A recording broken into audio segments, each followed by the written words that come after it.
Max Weber, c'était le grand A, là c'est le grand B, Michael, c'est le développement des partis politiques modernes.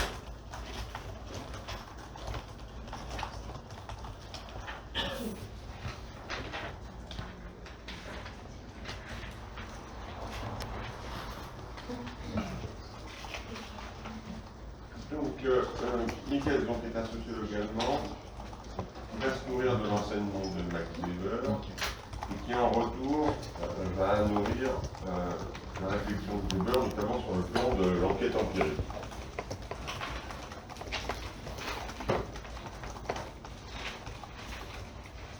Donc son livre sur les partis politiques est publié en 1911.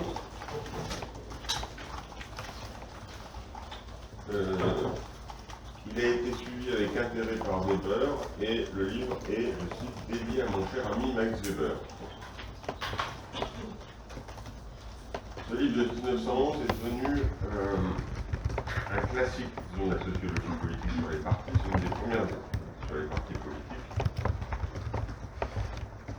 Alors, il est publié sous deux titres.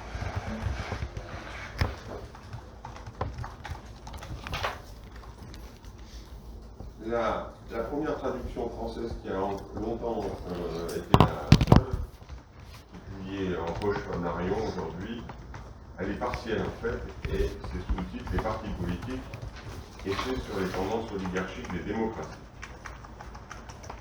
Ça c'est la première version partielle en français, les partis politiques, essais sur les tendances oligarchiques des démocratie. Mais la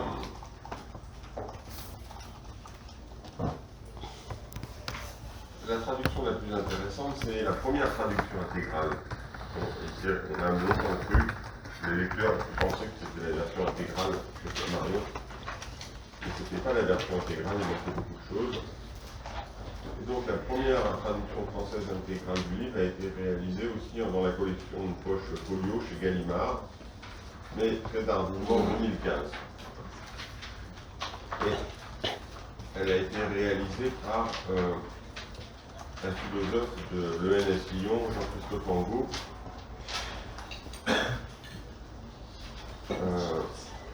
qui a fait une postface importante de contextualisation du livre et qui a rajouté aussi les échanges de lettres entre Michels et Weber. Et donc le titre de l'édition intégrale de 2015 en français, c'est le titre c'est Sociologie du parti dans la démocratie moderne. Sociologie du parti dans la démocratie moderne. Et c'est une traduction plus proche, le titre même de la traduction du livre initial de Michels. Sociologie du parti dans la démocratie moderne. Et le sous-titre, c'est Enquête sur les tendances oligarchiques de la vie des groupes. Enquête sur les tendances oligarchiques de la vie des groupes.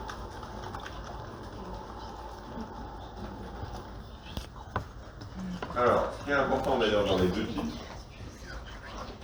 c'est que on va associer démocratie et oligarchie, c'est-à-dire deux logiques opposées normalement.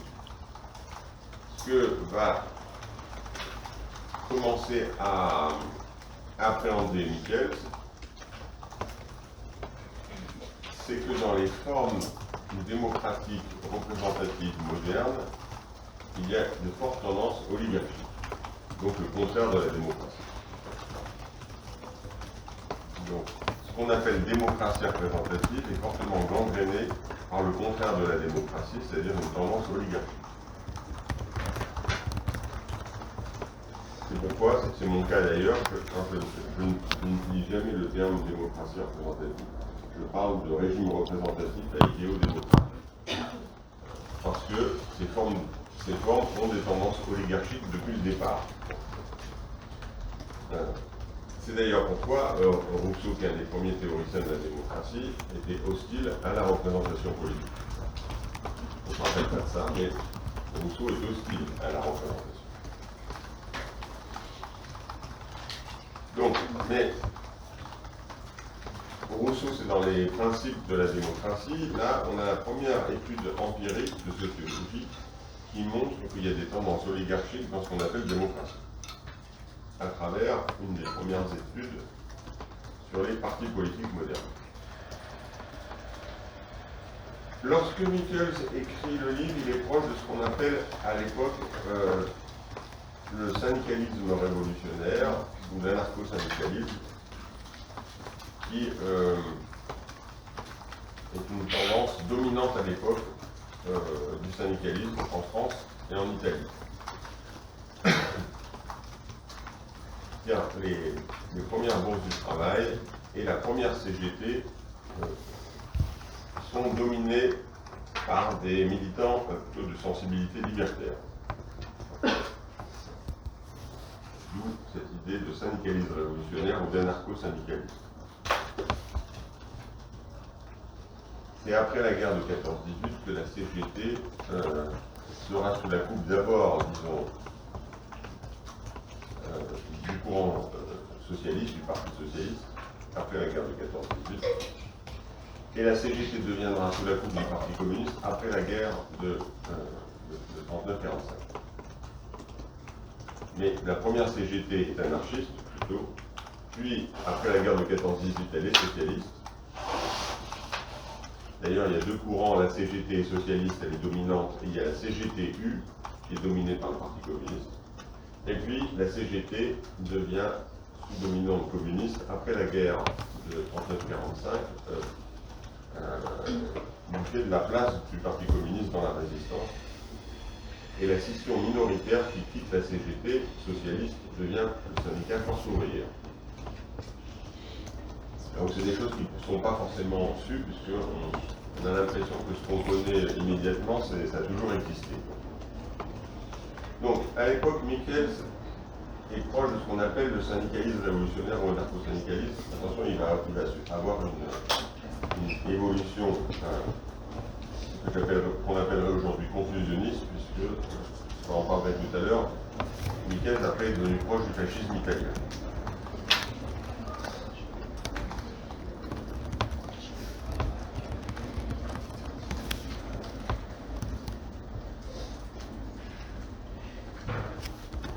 Il deviendra beaucoup plus pessimiste qu'au rapport entre les élites et les masses, et se va se rapprocher du fascisme italien. Dans les années 30, à la fin de sa vie. L'exemple principal pris par l'étude de Michels est la social-démocratie allemande, qui à l'époque est le premier grand parti de masse moderne. Dans beaucoup d'endroits, les partis politiques sont de petits groupes. C'est le cas encore à l'époque en France. Mais le premier grand groupe, avec des millions d'adhérents à l'époque, qui émerge, c'est le Parti social-démocrate allemand, qui à l'époque est un parti marxiste, dans le sillage, dans la référence de Marx et d'Engels.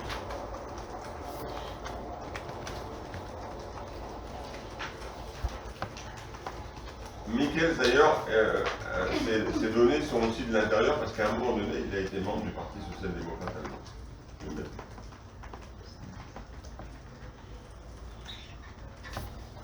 Michels montre comment la division du travail mène dans une organisation qui se veut démocratique à une domination des spécialistes sur les non-spécialistes et des dirigeants sur les adhérents. C'est la division du travail qui va conduire à ce que les spécialistes dominent les non-spécialistes, les dirigeants, les adhérents.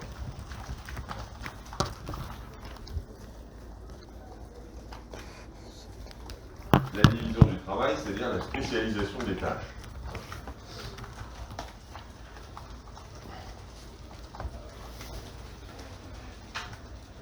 Donc, l'exemple principal, c'est la social-démocratie allemande, mais Michels, dans le livre, étend aussi ses analyses à des formes organisationnelles qui se veulent à l'écart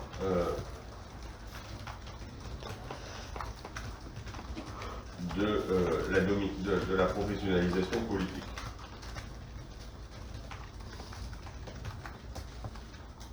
Donc c'est aussi, il inclut une analyse critique du syndicalisme révolutionnaire français, et il inclut aussi une critique des organisations directement anarchistes. Donc on va voir. Ce qui montre que même ces formes critiques à l'égard de la professionnalisation politique, comme la CGT, disons, de sensibilité libertaire à l'époque, ou que les organisations anarchistes, même ces formes reproduisent d'une certaine façon de la domination politique.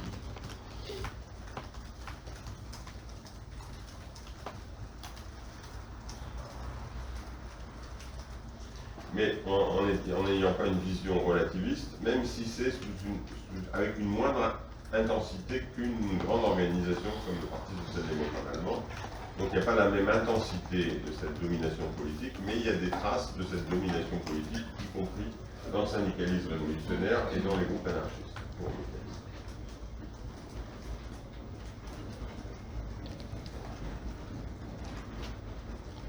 Au départ, la division du travail est simplement technique.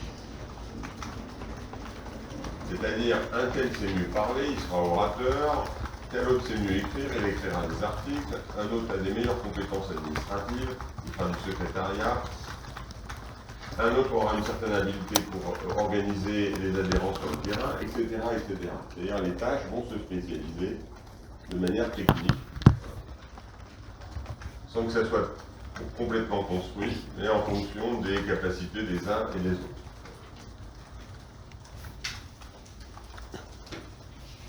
Mais ce que montre Miquel, c'est que peu à peu, la division technique se transforme en pouvoir social de quelques-uns. Sans que personne l'ait décidé, il y a un mouvement qui va aller de cette spécialisation simplement technique qui arrange tout le monde à peu un pouvoir de quelques-uns qui se cristallise.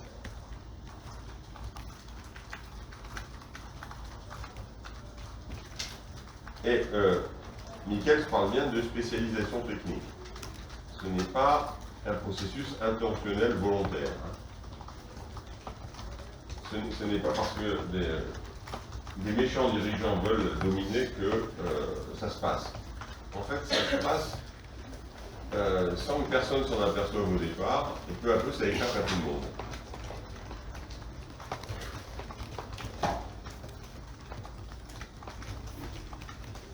Donc, il y a un phénomène de spécialisation et de professionnalisation des tâches qui va faire naître ce qu'il appelle un intérêt propre parmi les experts.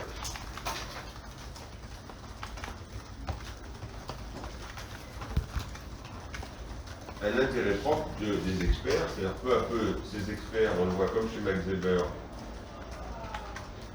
ont un intérêt lié à leur activité professionnelle principale.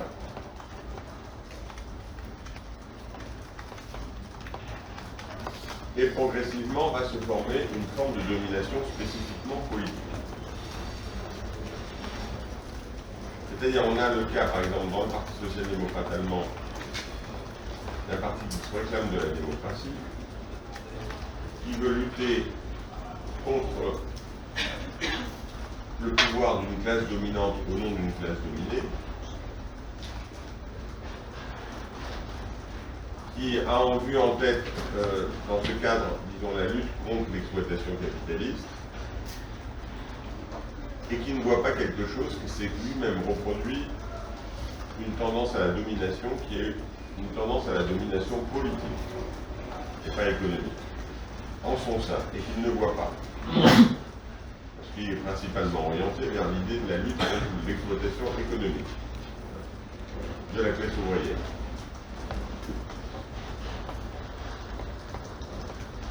Donc progressivement se met en place une forme de domination spécifiquement politique que ne voient pas ceux qui luttent contre la domination économique.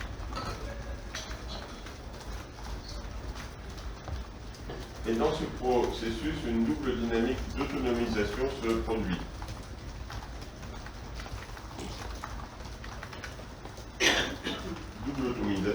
double dynamique d'autonomisation.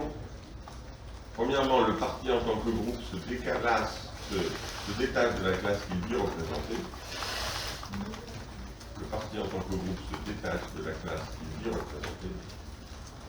Donc la classe ouvrière, pour le Parti social-démocrate allemand, qui se présente comme représentant la classe ouvrière allemande.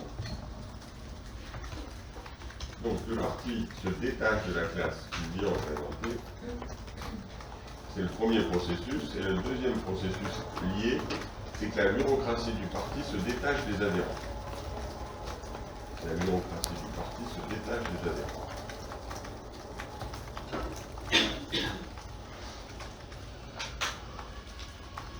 Donc le parti se détache de la classe, la bureaucratie se détache des adhérents. C'est la double autonomisation qui se produit.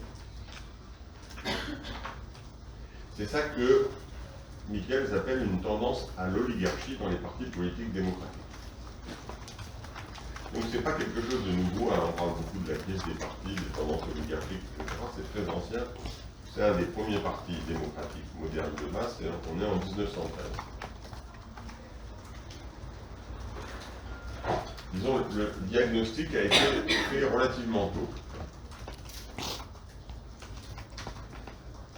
Donc, il y aurait une tendance à l'oligarchie dans les partis politiques modernes, l'oligarchie étant le pouvoir de quelques-uns, c'est-à-dire le contraire de la démocratie, le pouvoir de tous. Et Michels parle aussi d'une domination des représentants sur les représentés. Une domination des représentants sur les représentants. Donc c'est ça qui serait une domination spécifiquement politique, le fait que les représentants dominent les représentés qu'ils sont censés représenter. Oui. À quel niveau le groupe se détache de la classe qui s'est représentée dans cette spécialisation technique?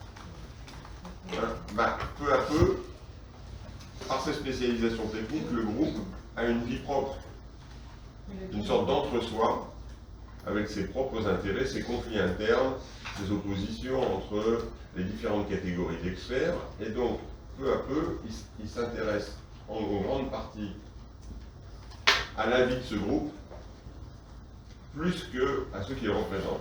Donc le groupe se détache de la classe, parce qu'il a peu à peu une vie propre, qui est spécialisée, et qui va faire que c'est les conflits entre tel ou tel individu. Hein, on le voit bien aujourd'hui, c'est-à-dire que si on prend la France insoumise, la France insoumise est plus obsédée par les conflits entre Mélenchon, Clémentine Autain et Ruffin que de ceux qui le représentent. Parce que le jeu principal devient le jeu interne de ces professionnels de la politique, de ceux qui sont spécialisés dans la politique. Et ceux qui le représentent, le peuple, les ouvriers, etc., deviennent éventuellement des ressources dans les conflits internes. Chacun va dire que c'est au nom du peuple qui parle. Hein. Donc, cette spécialisation et cette professionnalisation fait que de peu à peu se crée un entre-soi où le principal dans le groupe est la vie du groupe lui-même, plus que ceux qui le représentent. Et après, dans le groupe, peu à peu, ceux qui ont des responsabilités, une capacité d'expertise, des compétences, vont prendre le pas sur les simples adhérents.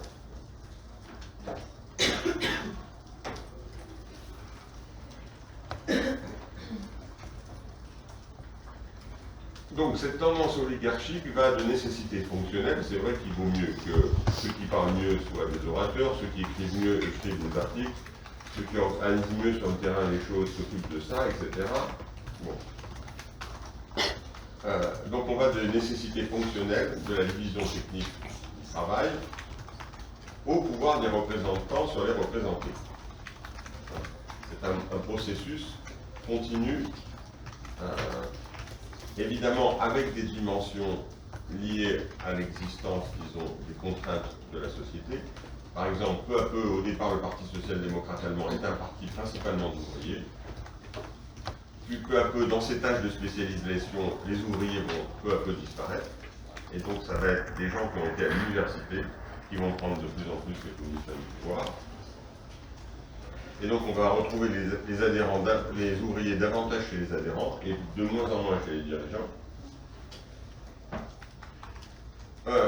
On va avoir surtout des hommes et pas des femmes dans ces cercles de pouvoir. Et quand les femmes seront dans les logiques de spécialisation, elles seront dans les tâches administratives qui sont liées à la division sexuelle du travail. Donc elles seront secrétaires, par exemple. Secrétaires du type administratif. Oui. Est-ce qu'on peut réellement parler d'une domination des cadres sur les militants dans un parti si les militants peuvent partir quand ils le désirent? Quoi Est-ce qu'on peut réellement parler d'une domination des cadres sur les militants? Oui. Est-ce qu'il y a une différenciation qui va se faire si le militant peut partir quand il le désire? Parce qu'une domination, il y a un côté, on force l'individu à agir de telle ou telle façon, alors que là, il a toujours le choix finalement. Non, la domination, c'est quand ce que fait le parti, c'est le groupe, l'élite du parti qui décide, et que les autres suivent. Alors ils peuvent partir, mais ils suivent ce que décident les autres. Or, dans la démocratie, normalement, c'est les adhérents qui doivent dire ce que doivent faire les dirigeants. Or, peu à peu, ça se renforce, c'est les dirigeants qui disent ce que doivent faire les adhérents. C'est ça la domination. Et cette domination, elle apparaît démocratique puisque les dirigeants sont élus par les adhérents. Donc ça n'apparaît pas comme une domination, puisqu'il y a élection. C'est le problème de ce qu'on appelle démocratie représentative. C'est que l'oligarchie est masquée par le principe d'élection. Si l'élection était une logique démocratique nécessairement. Or, l'élection, c'est simplement décider de qui va diriger. Mais ce n'est pas l'idée que ceux qui votent décident. Donc c'est deux choses différentes. Mais c'est vrai que ça n'apparaît pas comme une domination puisqu'il y a élection. Et donc peu à peu, il y a une fétichisation du processus d'élection qui fait que, disons, on ne considère pas que c'est domination puisque ces gens ont été élus. Oui. Dans ce cas-là, toute forme de hiérarchie est une forme de domination, non? Oui, une forme une hiérarchie avec une capacité d'imposer aux autres des choses. Pas simplement une hiérarchie comme ça, pas une simple hiérarchisation. Par exemple, on peut dire que, je ne sais pas, dans la hiérarchie, que Michel Foucault est un plus grand philosophe que Bernard-Henri Lévy. Bon. Il y aurait un large consensus dans le milieu philosophique pour considérer ça. Il n'y a pas nécessairement de pouvoir de Michel Foucault par rapport à Bernard-Henri Lévy ou à imposer quelque chose. Et pourtant, il y a bien une hiérarchie, c'est-à-dire qu'on va considérer qu'il y a une hiérarchie de compétences. Bon. C'est-à-dire qu'il y a quelqu'un qui est meilleur qu'un autre. Donc, toute hiérarchie n'implique pas le pouvoir de certains sur d'autres. Donc, c'est une hiérarchie qui impose, disons, le pouvoir de certains sur d'autres.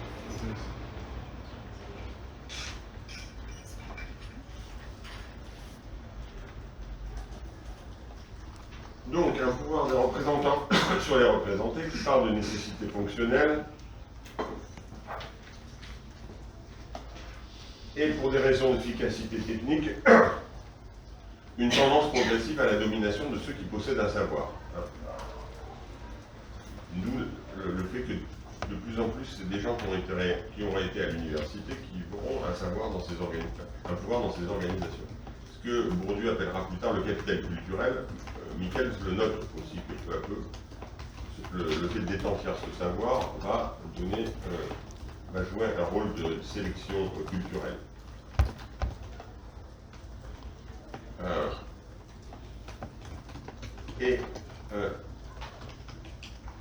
Michels anticipe quelque chose qui va se passer pendant tout le XIXe siècle, on peut dire.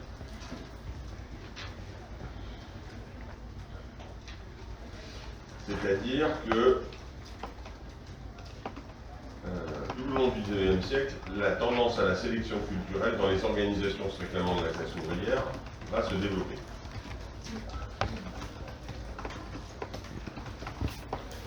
Donc au début, on a une forte présence des ouvriers à la base de ces partis et, disons, aussi dans les milieux dirigeants, donc c'est déjà composite au départ. Et puis, peu à peu, les ouvriers vont quitter les sphères dirigeantes. Toute l'histoire des partis sociodémocrates et socialistes va être peu à peu vers l'exclusion disons, des ouvriers, donc des plus démunis en capital culturel, des serfs dirigeants, ils vont rester pendant un temps à la base, puis peu à peu dans l'histoire des partis sociodémocrates, souvent, ils vont quitter la base aussi peu à peu, et les partis sociodémocrates vont devenir des partis de couche moyenne. Les partis communistes vont connaître quelque chose de similaire, mais de manière plus lente, puisque c'est un paradoxe qu'ont montré les sociologues, c'est que une mauvaise chose, c'est-à-dire le pouvoir stalinien au sein des partis communistes, va produire une bonne chose, c'est-à-dire les seules organisations qui vont maintenir pendant un temps l'existence de dirigeants ouvriers, qui va être contrôlé sous une forme d'un pouvoir très bureaucratique et autoritaire, avec une sélection autoritaire liée au pouvoir des dirigeants, mais avec un maintien d'une composante, disons, majoritaire ouvrière dans les instances dirigeantes.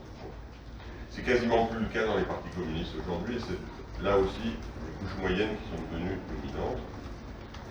Et le parti aujourd'hui pour lequel le vote le plus les ouvriers, c'est-à-dire le Rassemblement national, lui-même n'est pas composé d'ouvriers. Les ouvriers font partie de ses électeurs. Mais ils sont quasiment absents de toutes les instances, même des milieux militants. Donc on va avoir ce processus peu à peu de sélection culturelle dans les organisations politiques.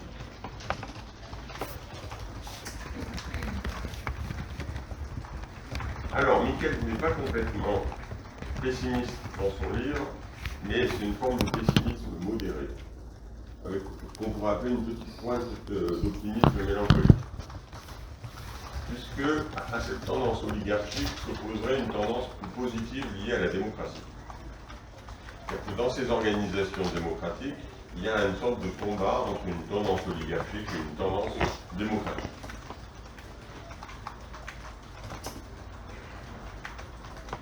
Qu'est-ce que c'est cette tendance positive liée à la démocratie? Je cite, c'est aiguillonner et renforcer spécifiquement la capacité spirituelle de critique. Aiguillonner et renforcer spécifiquement la capacité spirituelle de critique, ce qu'il appelle aussi la capacité de contrôle. C'est-à-dire qu'il y a bien cette tendance oligarchique, mais comme on est dans un cadre qui baigne dans les idéaux démocratiques, on a un cadre qui valorise la critique aussi des dirigeants. Et donc, cette tendance à la critique des dirigeants, elle est, disons, favorisée par la culture démocratique, qui donne une sorte de contrôle indirect, qu'il appelle capacité de contrôle. Donc, l'histoire de la démocratie ouvrirait pour Miquel dans un combat sans fin entre deux tendances contradictoires. Une tendance oligarchique, une tendance démocratique, avec la domination de la tendance oligarchique. La tendance oligarchique est plus forte. Voilà ce qu'il écrit à la fin de son livre. Dans l'histoire, les courants démocratiques sont dès lors semblables au battement des vagues. Toujours ils s'écrasent sur les brisants, mais toujours également ils sont renouvelés. Dès que la démocratie atteint un certain stade dans son développement, un processus de dégénérescence s'installe. Alors surgissent de son propre sein ces nouveaux accusateurs qui la dénoncent comme oligarchie. Et il n'est pas de fin à ce jeu cruel entre l'idéalisme incurable des jeunes et l'incurable soif de domination des vieux. Et il n'est pas de fin à ce jeu cruel entre l'idéalisme incurable des jeunes et l'incurable soif de domination des vieux. Donc, il y a une nécessité de la dégénérescence oligarchique des formes démocratiques, mais l'esprit critique qui est favorisé par la démocratie fait que ces dégénérescences sont constamment, à un moment donné, critiquées de l'intérieur comme oligarchie, justement. Donc il y a une mise en cause qui s'effectue, et puis cette mise en cause débouche sur des formes plus ou moins renouvelées qui elles-mêmes vont dégénérer, etc. Dans un mouvement sans fin. Donc on voit bien qu'il y a deux tendances, une tendance oligarchique, une tendance démocratique dans la démocratie, dans les formes représentatives de démocratie. Elles ne sont pas égales, c'est-à-dire qu'il y a toujours une tendance à la prédominance de la tendance oligarchique, mais jamais totale, puisque finalement elle arrive toujours à être contestée à un moment donné.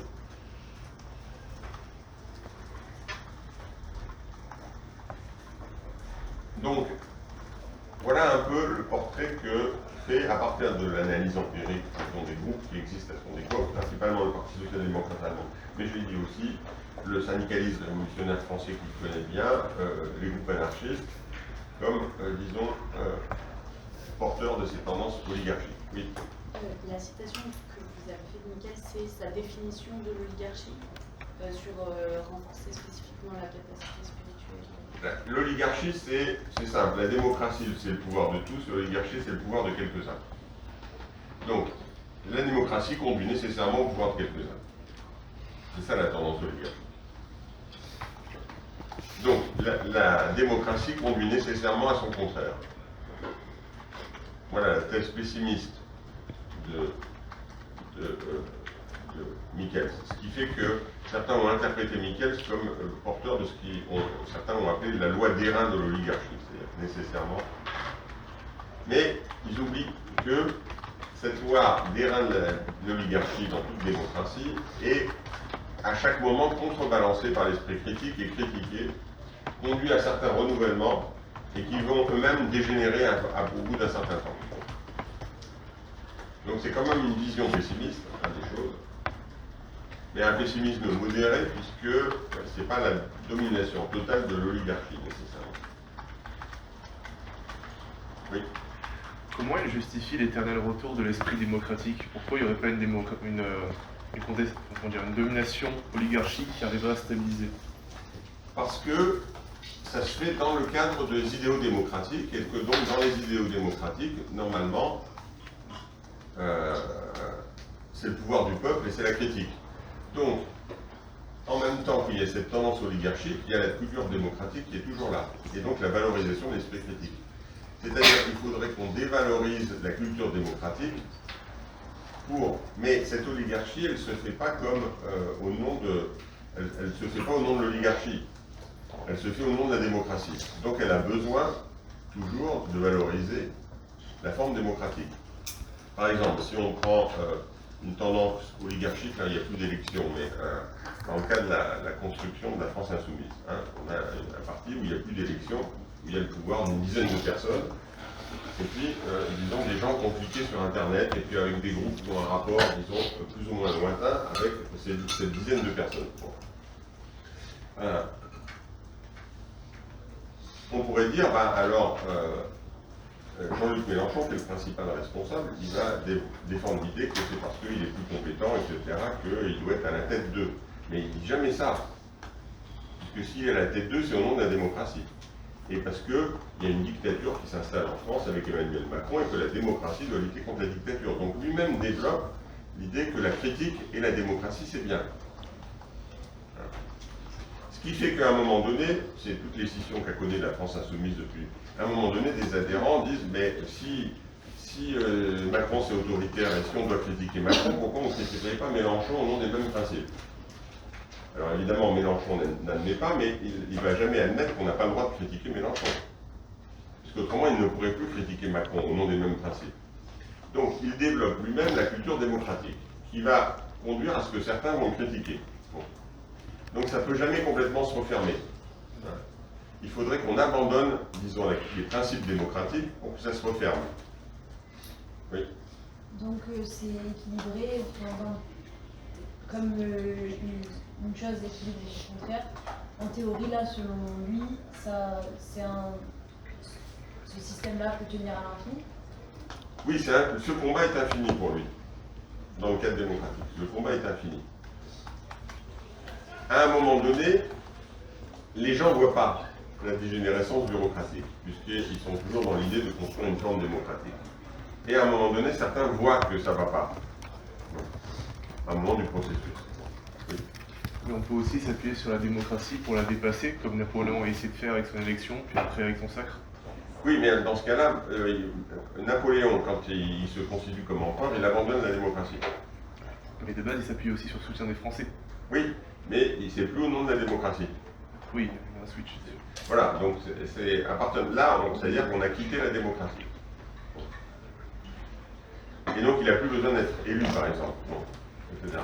C'est plus compliqué, par exemple, dans les cas de la Pologne et de la Hongrie. On a des gouvernements d'extrême droite qui sont là depuis un certain temps, bon, avec des élections, où ils sont réélus, hein, régulièrement. Et ils sont dans l'Union européenne, où, normalement, étant dans l'Union européenne, ils doivent adhérer à certains principes démocratiques.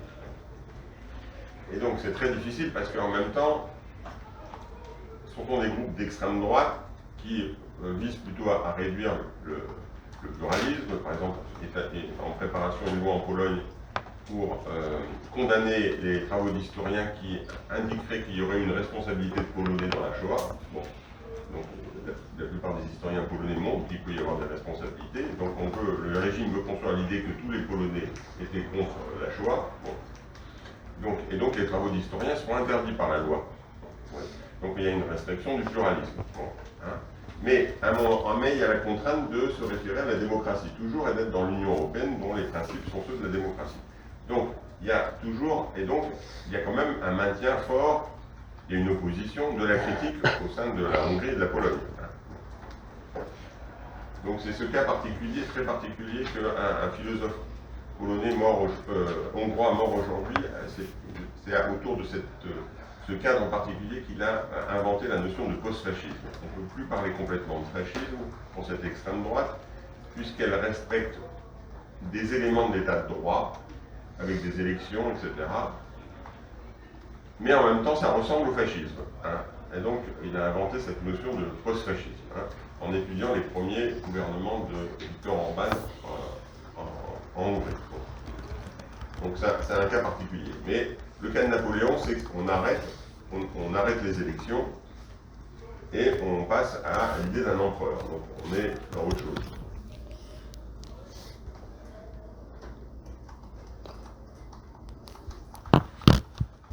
Alors,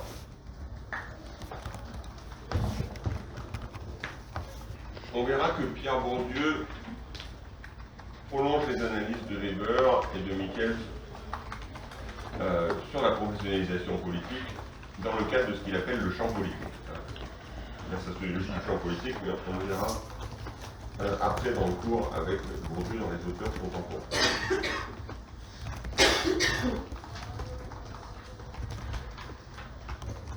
Alors, on va passer maintenant à notre quatrième auteur classique. Quatrième point, parce que c'est le cinquième, on en a vu deux dans le point 3. Il y a un auteur moins connu, Gabriel Tarde.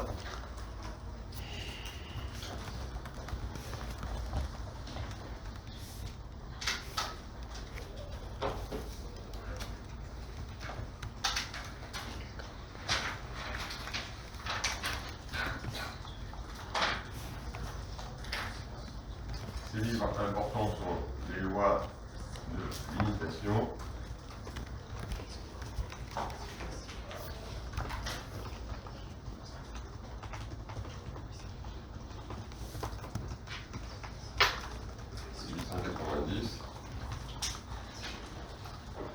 la logique sociale,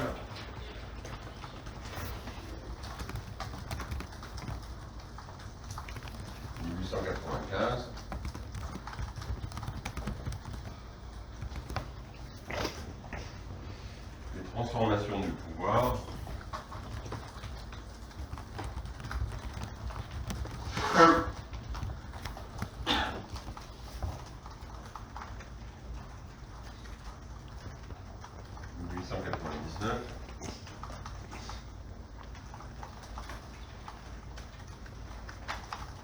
et l'opinion et la foule,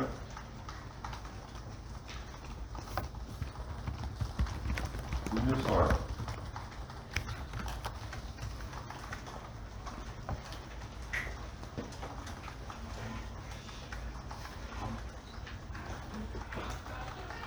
Donc ça va être le dernier auteur classique qu'on va envisager.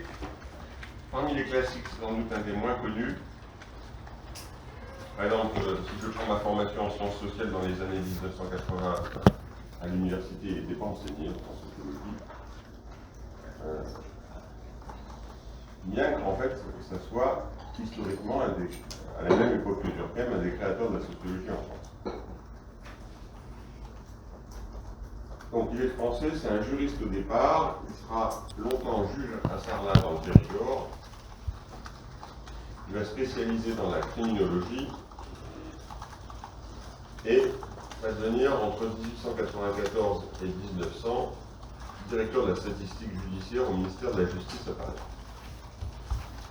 Donc, directeur de la statistique judiciaire au ministère de la Justice à Paris, c'est-à-dire qu'il va devenir, d'ailleurs comme Durkheim, un des premiers utilisateurs de la statistique en sociologie.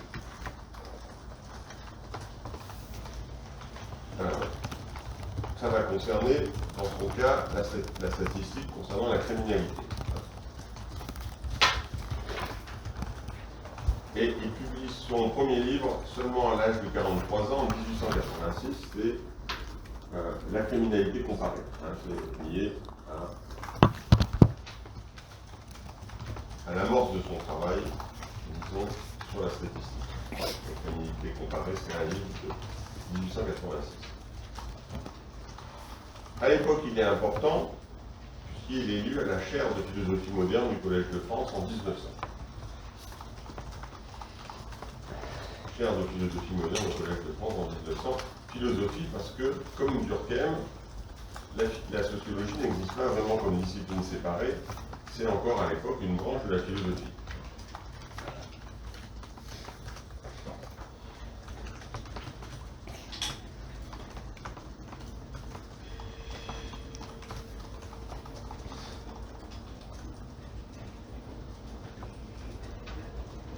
Donc, si Tarde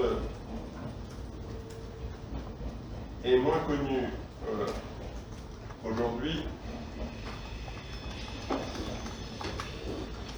bien qu'à son époque elle jouait un rôle important, et qu'il est considéré par les historiens des sciences sociales comme un des fondateurs de la sociologie française, c'est comme il est intervenu dans la même période qu'Émile Durkheim,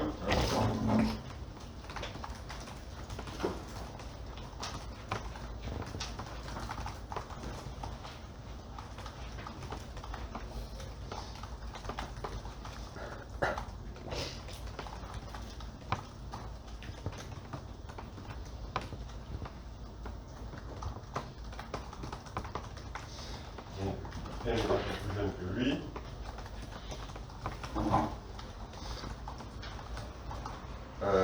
Le succès de Durkheim a occulté la place de Tarde et l'a effacé.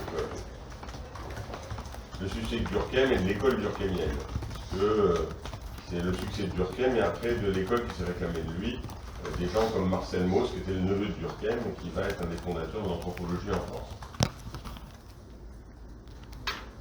Donc le succès de Durkheim et des Durkheimiens va effacer la place pendant longtemps de Tarde dans l'histoire de la sociologie française.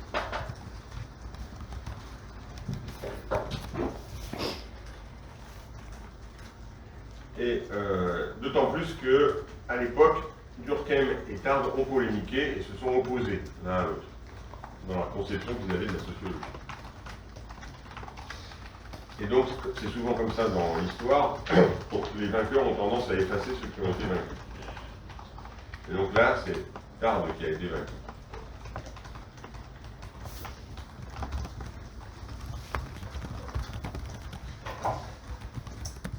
Il est davantage connu, toutefois plus connu en psychologie sociale, parce que c'est un autre terme. À l'époque, les termes ne sont pas stabilisés, sociologie, psychologie sociale, donc on utilise différents termes. Et donc il utilise aussi le terme psychologie sociale, et en psychologie sociale, il est resté plus connu pendant longtemps. Il a eu aussi un petit écho dans la philosophie française, il a été utilisé par Gilles Deleuze, donc qui était un philosophe important des années 60-70.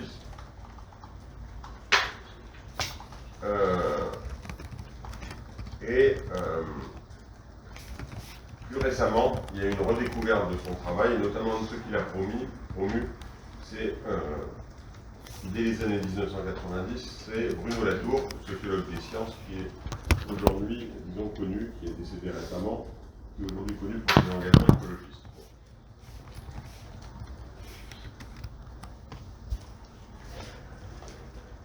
Je vais, comme on l'avait fait avec Simmel, présenter des éléments généraux sur son travail sociologique, et je vais privilégier des aspects qui ont trait à l'action collective.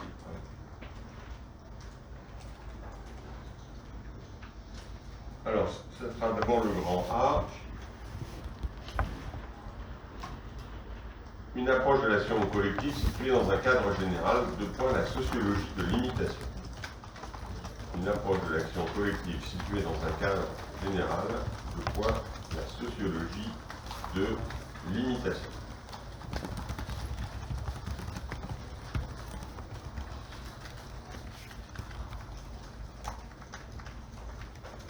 Donc, le cœur de la sociologie tarde, c'est l'imitation. Donc, c'est d'emblée, comme action réciproque, ça a amené d'emblée à l'action collective avec Simmel, l'imitation, c'est d'emblée quelque chose qui pose la question de l'action collective, parce que l'imitation, ça suppose l'action de plusieurs.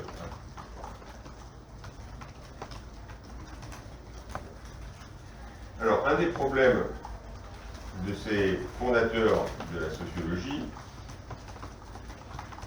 c'est que comment on caractérise l'objet de la sociologie par rapport aux autres sciences, puisque la sociologie n'existe pas vraiment, donc le mot a été un peu utilisé, disons, par Auguste Comte, dans un cadre plus large de sa philosophie positiviste. Et le problème est de savoir quel est l'objet de la sociologie, comment on définit cette science par rapport à d'autres sciences. Et donc, qu'est-ce qui va spécifier le social dans les comportements humains par rapport à d'autres comportements, les comportements psychologiques, biologiques, etc. Qu'est-ce qui va spécifier le social? Quel est le domaine propre de cette nouvelle science? Et c'est pareil pour Durkheim, il va se poser la même question, il ne va pas apporter les mêmes réponses. Quel est, disons, le domaine de cette nouvelle science que serait la sociologie?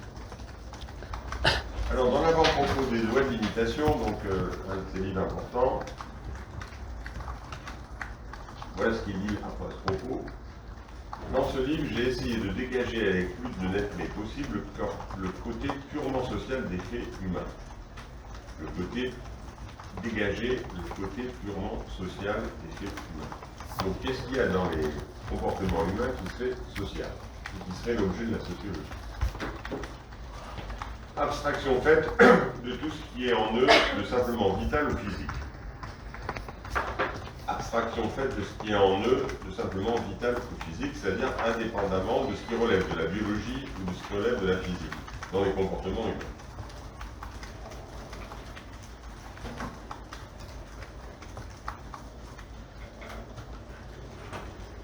C'est dans ce cadre qu'il va donner la définition du social, ou de ce qu'il appelle un groupe social.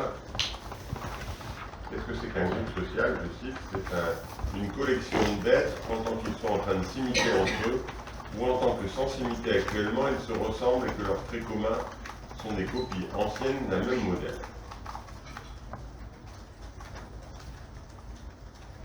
Donc, qu'est-ce que c'est qu'un groupe social pour Tarde? C'est une collection d'êtres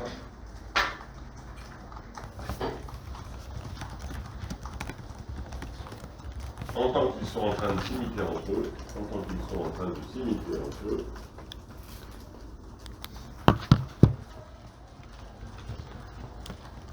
ou en tant que sans s'imiter actuellement,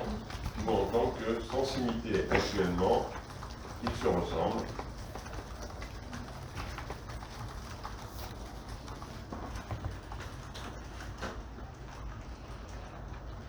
Ou en tant que sans s'imiter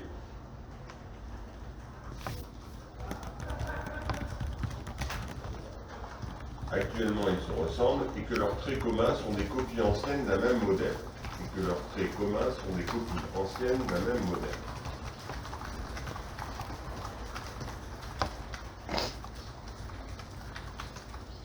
Donc, ce qui définirait le social, c'est le fait que les individus s'imitent ou héritent d'imitations du passé. Il y a un héritage des imitations du passé. C'est soit ils sont en train de s'imiter, soit ils héritent d'imitations anciennes. Ce qui conduit à dire l'être social en tant que social est imitateur par essence. L'être social en tant que social est imitateur par essence.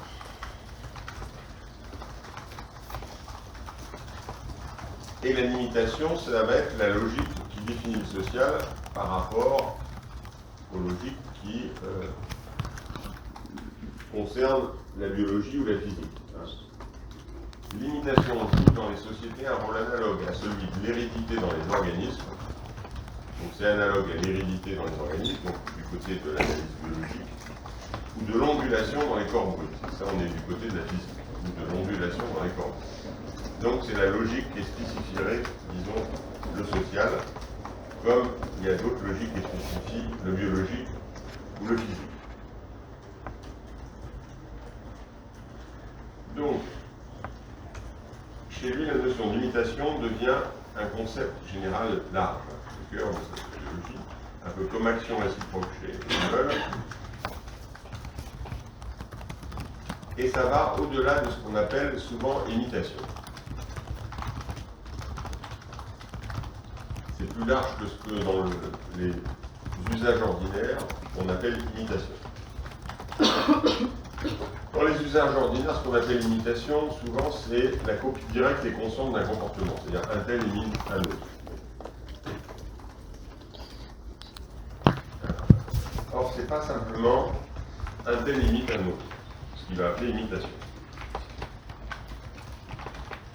L'imitation, pour Tarde, c'est la forme élémentaire de la vie sociale et de l'action collective. Donc, c'est une gamme extrêmement variée d'empreintes. L'imitation, ce sont des emprunts.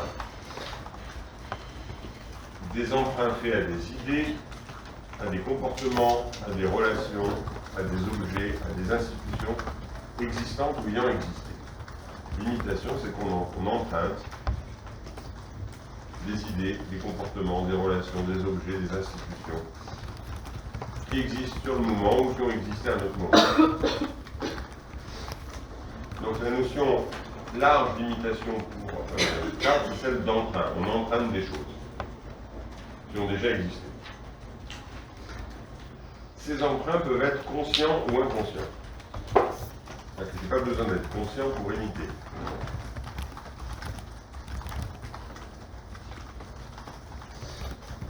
Ces emprunts peuvent être positifs ou négatifs.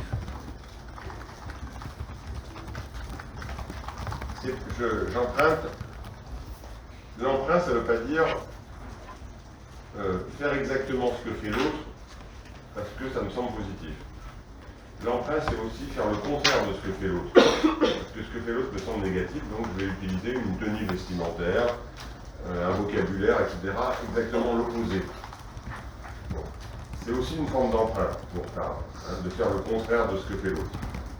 Donc, c'est pas simplement positif, ça peut être négatif. Ça peut être contraint, ça peut être spontané.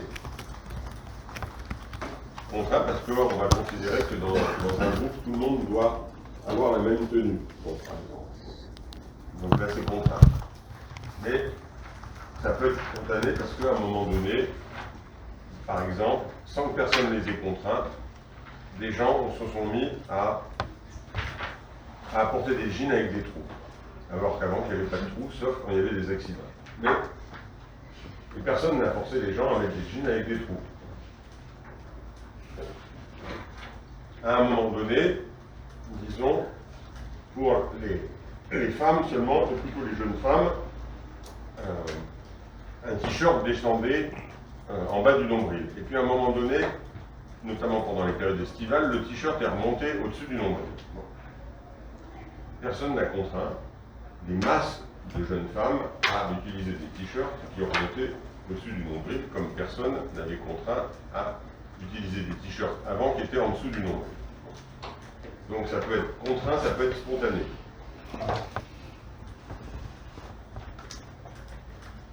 Donc, les emprunts peuvent être conscients, non conscients, positifs ou négatifs, contraints, spontanés.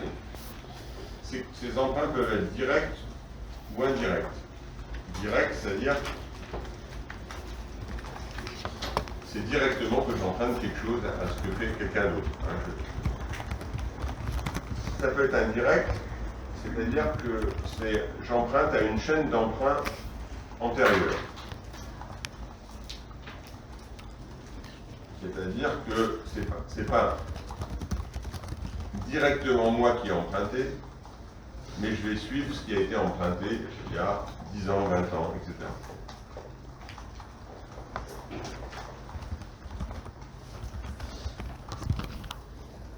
Et c'est même d'ailleurs ce caractère indirect de la limitation qui fait que l'imitation est une dynamique générale, parce que c'est pas simplement ce que j'emprunte immédiatement, mais c'est parce que j'hérite d'emprunts qui ont été faits par d'autres avant.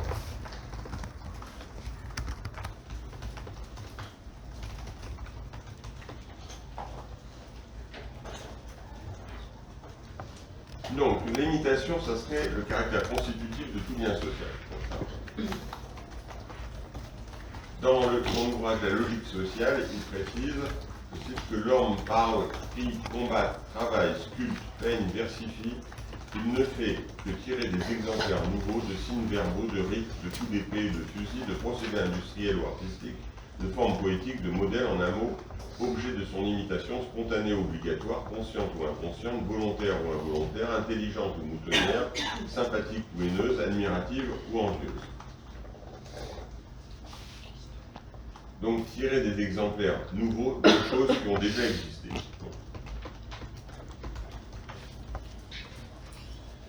Et donc l'imitation, c'est aussi une mémoire sociale, nous dit Descartes. C'est un mémoire de l'héritage des emprunts antérieurs. Puisque c'est aussi les emprunts, ce qui s'hérite.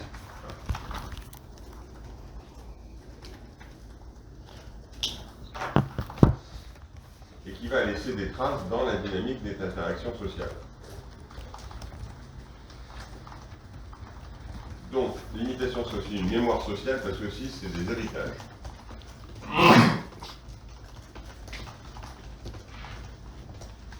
Et la dynamique imitative est vue par Tarp à travers l'expression de propagation. Les imitations se propagent. Et les imitations se propagent et structurent peu à peu les liens sociaux.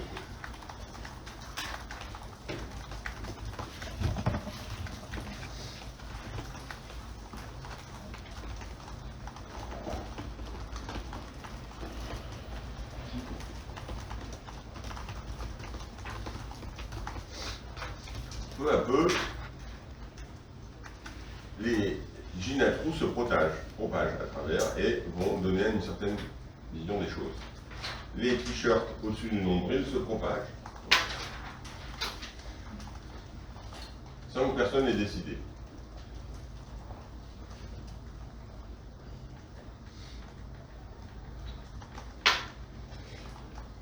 À la notion d'imitation est associée une autre, celle d'invention ou de découverte.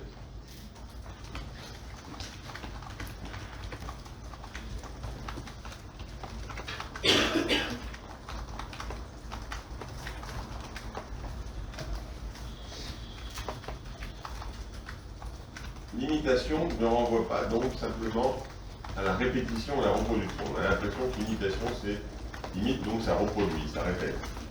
Il y a de l'invention, de la découverte dans l'imitation.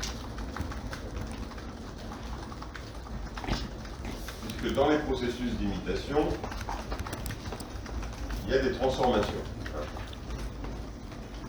Dans les dynamiques imitatives, il y a des transformations. Les liens sociaux se transforment à travers l'imitation.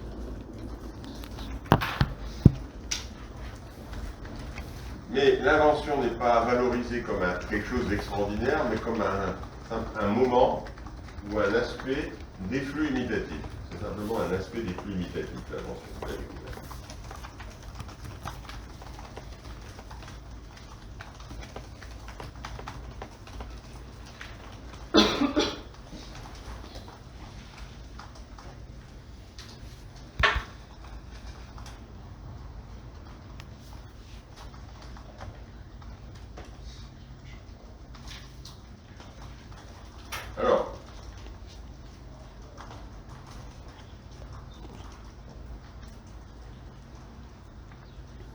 Tard écrit, toute invention se réduit au croisement heureux dans un cerveau intelligent d'un courant d'imitation, soit avec un autre courant d'imitation qui le renforce, soit avec une perception extérieure intense qui fait paraître sous un jour imprévu une idée reçue, ou avec le sentiment vif d'un besoin de la nature se trouve dans un procédé usuel des ressources inespérées.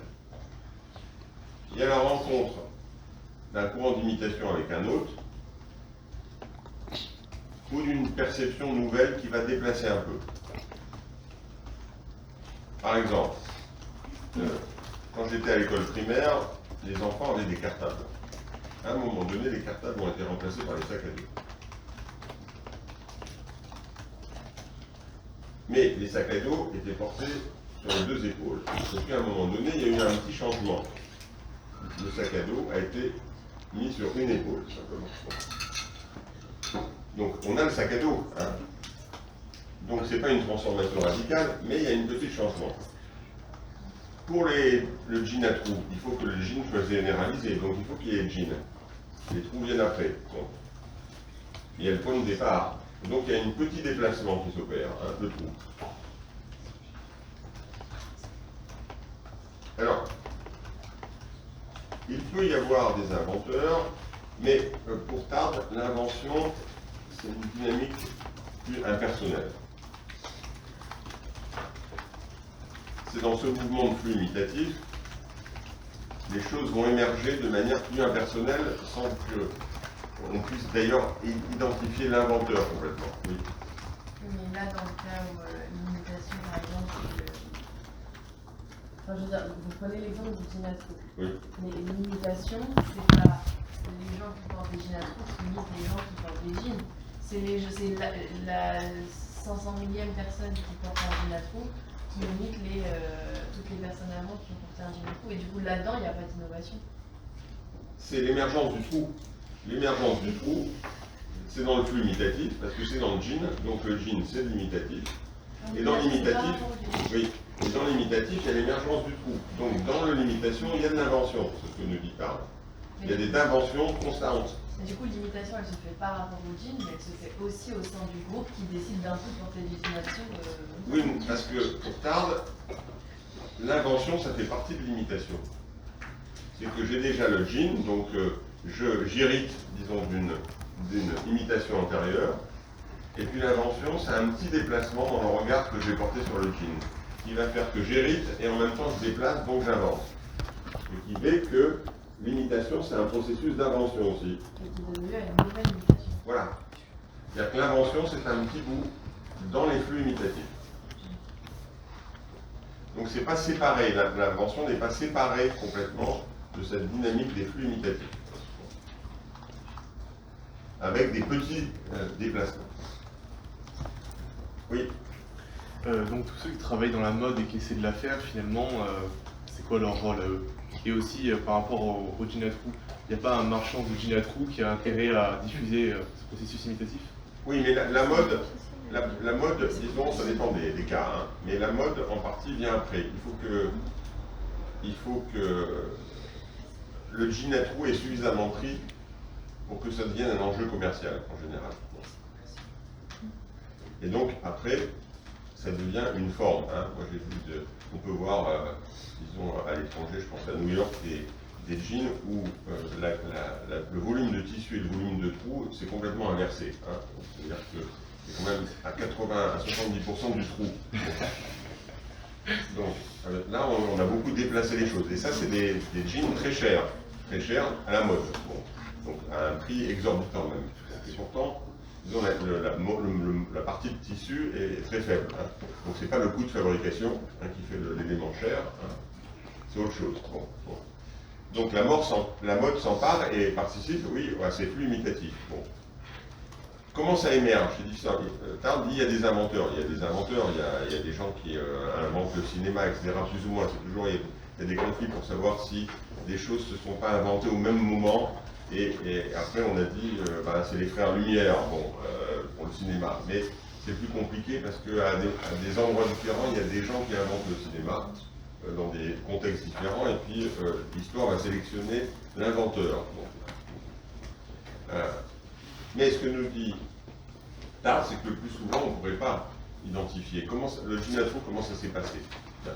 On peut imaginer que quelqu'un a un trou à son jean à un moment donné et il a continué à le porter. Et puis certains ont considéré que c'était bien. Bon, et ça peut se faire d'ailleurs dans des endroits très différents. Bon, avec des personnes qui ne se coordonnent pas, et qui ne se connaissent pas. Et puis il y a quelque chose qui va se créer là. Bon.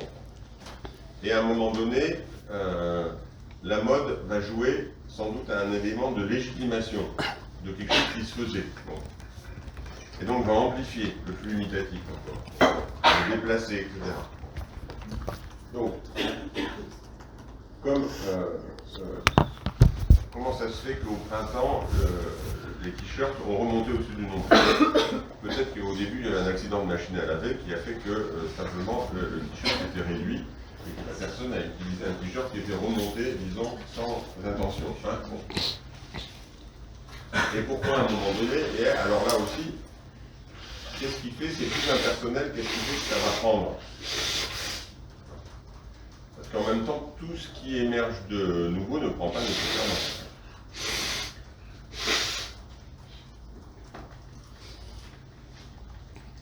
Donc, il peut y avoir des inventeurs, mais l'invention, c'est plus une dynamique impersonnelle, qui, en fait, met en jeu, disons, des acteurs très différents. Tarde parle ainsi, je cite, l'apparition accidentelle dans une certaine mesure quant à son lieu et son moment de quelques grandes idées, ou plutôt d'un nombre considérable d'idées petites ou grandes, faciles ou difficiles, le plus souvent inaperçues à leur naissance, rarement glorieuses, en général anonymes, mais d'idées neuves toujours. L'émergence est peut-être au départ inaperçue. Hein, ça se voit pas, c'est pas évident. Bon. Anonyme, c'est-à-dire qu'on n'arrive pas à déterminer le nom de la personne qui fait ça. Mais qui déplace les choses et qui vont rentrer dans ce flux imitatif. Donc on a une approche bien sociologique de l'invention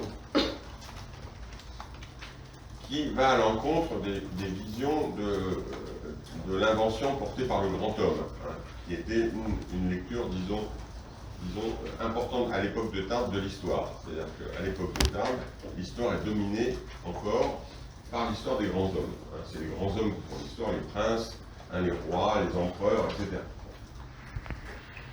Et son approche sociologique de l'invention l'amène à récuser ce qu'il appelle les transformations sociales par le caprice de quelques grands hommes. Hein, c'est vraiment l'inverse de ça.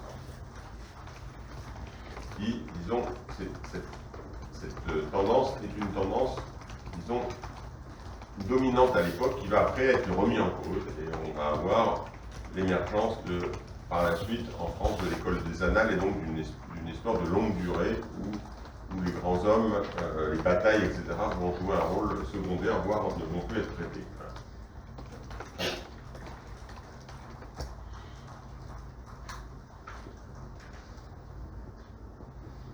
En aval, même, la propagation de l'invention va se nourrir de la logique de l'imitation. C'est-à-dire, en amont, l'invention va aussi avoir des héritages de l'imitation. Comme je l'ai dit, le jean, il y a quand même le jean, ou le cas du sac à dos, si on se met sur les deux épaules ou sur une épaule, mais il faut quand même le sac à dos, hein, qui a remplacé le cartable à un moment donné. Donc, en amont de l'invention, il y a de l'imitation, et en aval aussi, parce que pour que ça se protège, il faut qu'il y ait de l'imitation. Et donc l'invention, c'est un élément du processus d'imitation. Et donc chez Tarbes, il n'y a pas une coupure complètement nette entre invention et répétition, hein, parce que l'invention, c'est un mouvement de la répétition.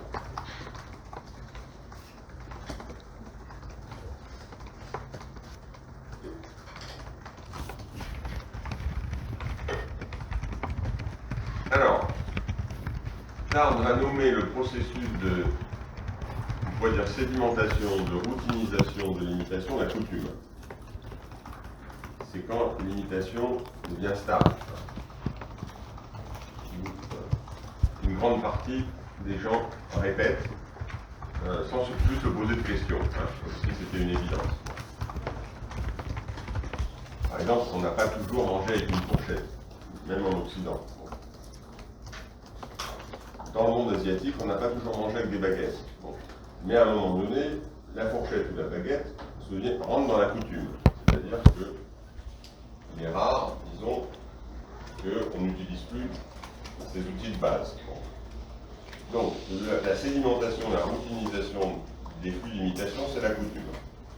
C'est ce que Tarde appelle la forme conservatrice de l'imitation. La forme conservatrice de l'imitation, qui va se conserver. Et justement, alors c'est pas dans le sens où on a utilisé tout à l'heure la mode, au sens d'un secteur commercial, mais la dynamique d'invention, il va l'appeler la mode. Donc c'est un sens plus large que mode, c'est pas forcément la mode au sens, disons, d'une activité commerciale. La mode, c'est ce qui l'oppose à la coutume, et c'est, disons, ce qui donne une dynamique à l'imitation. Globalement, dans l'histoire globale des sociétés humaines, Tarde va considérer que le grand fleuve, c'est la coutume, dit-il, et le faible torrent, c'est la mode. Le grand fleuve, c'est la coutume, le faible torrent, c'est la mode. Donc, dans l'histoire globale de l'humanité.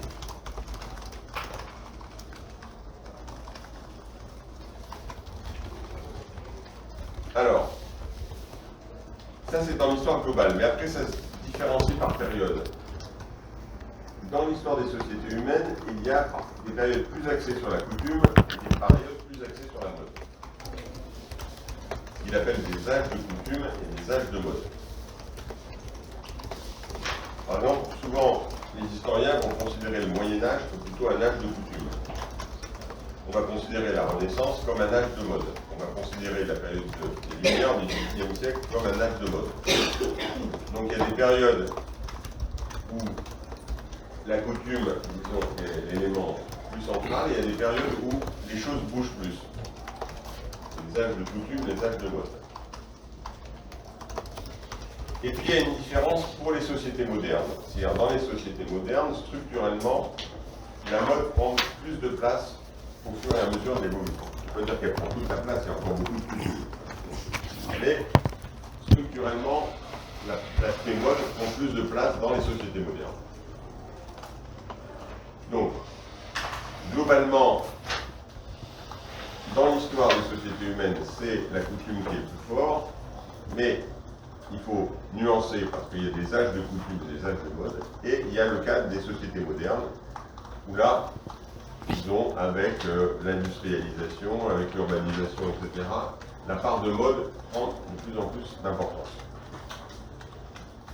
dans l'évolution. Voilà pour le cadre général de Tarde. Alors maintenant, pour mieux comprendre Tarde, on va le comparer à Durkheim, c'est le grand B, donc son adversaire de l'époque, celui qui lui a gagné sur le mouvement et pendant de longues années par rapport à Tarde. Il a un peu fait paraître, il a contribué à l'effacer de l'histoire de la sociologie. Donc c'est le grand B, Tarde et Durkheim.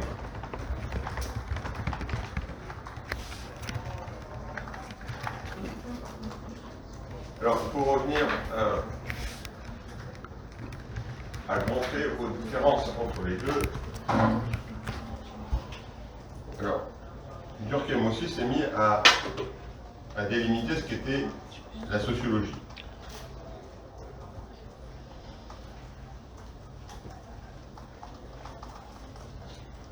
Donc, notamment, c'est son grand livre, Règles de la méthode sociologique de 1895.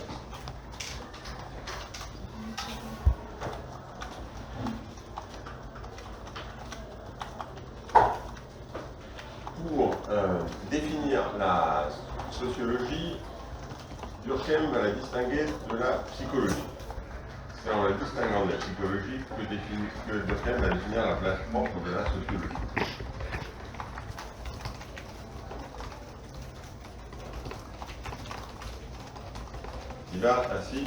Il parle ainsi de la séparation entre la psychologie proprement dite, ou science de l'individu mental, et la sociologie. La psychologie, c'est la science de l'individu mental, la sociologie, c'est autre chose. La sociologie, c'est la science de la conscience collective. La psychologie, c'est la science de la conscience individuelle. La sociologie, c'est la science de la conscience collective.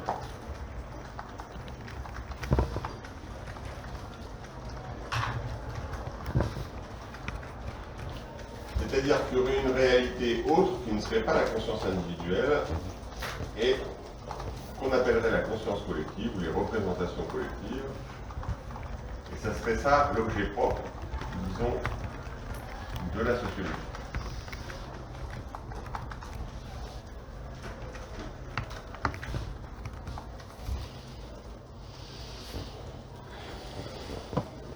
Or, il y aurait une différence de nature entre conscience collective et conscience individuelle. Durkheim dit que les états de la conscience collective sont d'une autre nature que les états de la conscience individuelle. Et comme s'ils sont d'une autre nature, ça oblige à une autre science. Qu'est-ce que c'est cette autre nature? Ça renvoie à la définition même du fait social chez Durkheim. Voilà la définition du fait social chez Durkheim. Et fait social, toute manière de faire, fixée ou non, susceptible d'exercer sur l'individu une contrainte extérieure. Et fait social, toute manière de faire, fixée ou non, susceptible d'exercer sur l'individu une contrainte extérieure. Ou bien encore, qui est générale dans l'étendue d'une société donnée, tout en ayant une existence propre, indépendante de ses manifestations individuelles. Ou bien encore, qui est général dans l'étendue d'une société donnée tout en ayant une existence propre, indépendante de ses manifestations individuelles. Donc, le fait social, c'est quelque chose qui est général dans une société. Qui est général et qui aurait une existence propre, indépendamment de la façon dont ça va s'exprimer chez chaque individu.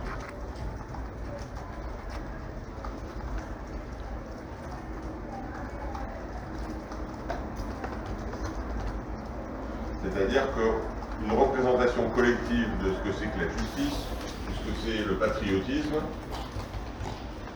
ça peut exister dans la conscience de tel ou tel individu, mais il y a quelque chose qui va être la représentation de la justice à un moment, dans telle société à un moment donné, ou dans tel groupe, ou la représentation du patriotisme, donc quelque chose de négatif ou de positif dans telle société, dans tel groupe, qui aura des expressions individuelles, mais qui a quelque chose de propre qui déborde le fait que c'est présent dans telle ou telle conscience individuelle.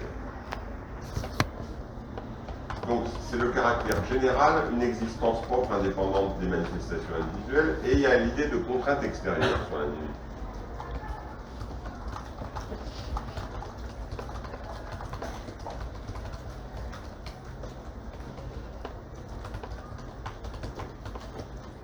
Et cette contrainte extérieure, elle est pas forcément sur tout le monde, mais c'est une contrainte tendancielle. Prenons la différence, disons, dans le rapport au patriotisme en France aux États-Unis. En particulier, pas forcément dans les grandes villes, mais dès qu'on sort dans les villes moyennes ou les petites villes aux États-Unis, on pourrait dire que 70% des maisons individuelles ont un drapeau américain sur le devant de la maison. Et pas simplement les habitants anciens, mais des migrants d'Amérique latine qui sont là depuis 3-4 ans ont aussi un drapeau américain devant leur maison. Il y a une contrainte extérieure, c'est-à-dire qu'il y a une évidence de ça, qui fait d'ailleurs que quelqu'un qui n'a pas le drapeau américain apparaît anormal, et donc il y a bien une contrainte extérieure dans cette représentation du lien de fait d'être américain, même récemment, avec le pays. En France, le drapeau français, on le voit pendant les élections, essentiellement chez les sympathisants de l'extrême droite. Et donc il y a très peu d'autres, en dehors des matchs de foot, disons, qui utilisent le drapeau français. Et en particulier le mettraient sur leur maison. Et là aussi, il y a une autre contrainte extérieure, c'est-à-dire que du fait de la représentation collective, le fait de mettre un drapeau français va faire que je peux être stigmatisé comme étant d'extrême droite. Donc je vais éviter de mettre un drapeau. Donc, dans les deux cas, je mets un drapeau, je ne mets pas un drapeau, il y a bien quelque chose qui est une contrainte qui s'exerce sur les individus par rapport à l'idée d'une représentation collective qui est à ce moment-là dans la société. Donc, une forme générale, une existence propre, indépendante des manifestations individuelles, une contrainte extérieure. C'est au nom de cette définition que Durkheim et l'école durkheimienne vont taxer Tarde de psychologie. Ils vont dire, bon, Tarde, il n'est pas du côté de la sociologie, il est du côté de la psychologie. Parce qu'il serait trop du côté de la psychologie.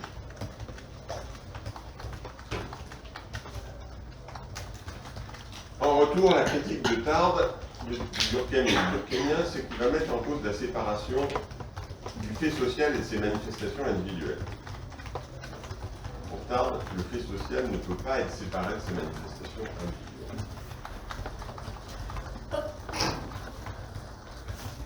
Et si on ne peut pas séparer fait social et manifestation individuelle, c'est pas par individualisme méthodologique, comme certains ont reproché à Tarde, puisque on voit avec l'imitation, Tarde est plutôt du côté d'un relationnalisme méthodologique. L'imitation, c'est une relation. Structurellement, c'est une relation. Ça implique une relation. Mais c'est que la dynamique des relations sociales qu'il appelle imitation ne permet pas de séparer le fait social de ses manifestations individuelles. Parce que c'est un mouvement alimenté sans arrêt par les actions individuelles qui se plus ou moins se cristallisent en des formes collectives, qui bougent, qui se déplacent, etc. Et donc, contrairement à Durkheim, on peut plus difficilement, pour Tarde, séparer les deux, le fait social et les manifestations individuelles, à cause de cette dynamique des relations sociales qu'il appelle imitation.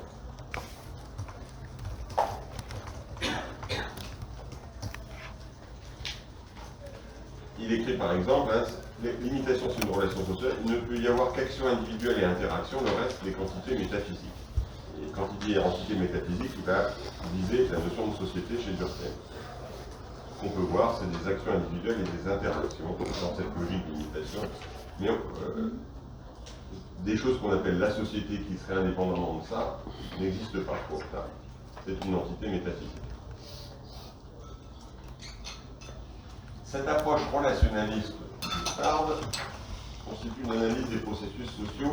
On a déjà vu cette idée avec Zimmel d'objectivation.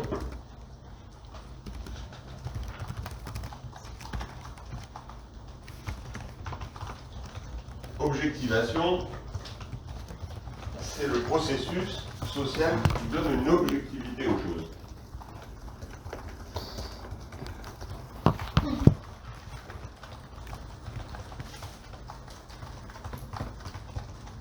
C'est la construction sociale d'une objectivité, d'une extériorité sociale par rapport à la subjectivité des individus. Donc,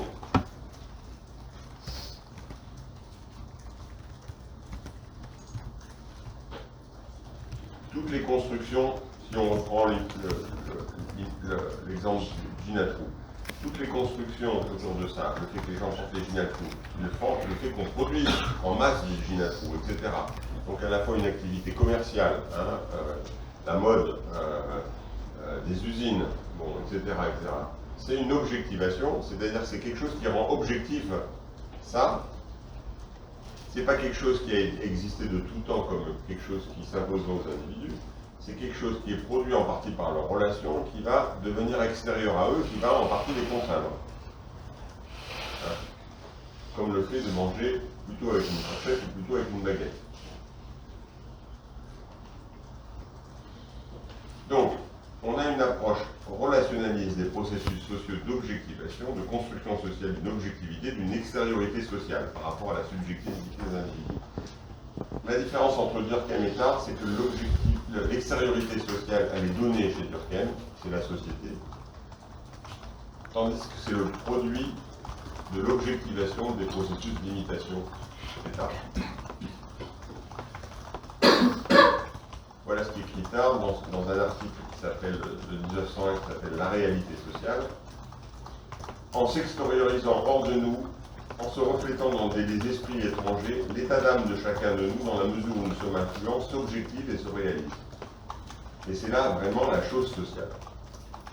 Donc ça s'extériorise hors de nous, ça a des échos ou des effets chez d'autres subjectivités. Donc ça s'objective, je dis, ça devient objectif et ça devient une chose sociale, c'est-à-dire quelque chose qui est une chose qui n'est plus simplement mon sentiment subjectif, mais ça devient quelque chose comme une chose qui est extérieure à moi. Une citation de Tarbes ou de... Ça, c'est une citation de Tarbes. Un texte qui s'appelle « La réalité sociale ».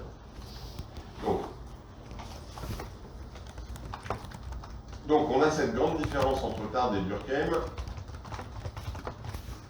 de l'analyse de cette objectivation par Tarbes. Et aussi, une différence importante dans les deux, c'est que Tarbes va s'intéresser à une variété de formes d'imitation. Et la contrainte extérieure, c'est une des formes d'imitation.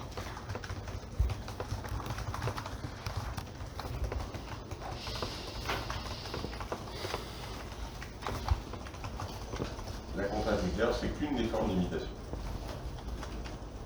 Alors, la contrainte extérieure légale, par exemple, si on est militaire à l'armée, on doit porter un certain costume, etc. Bon, là, il y a une contrainte extérieure.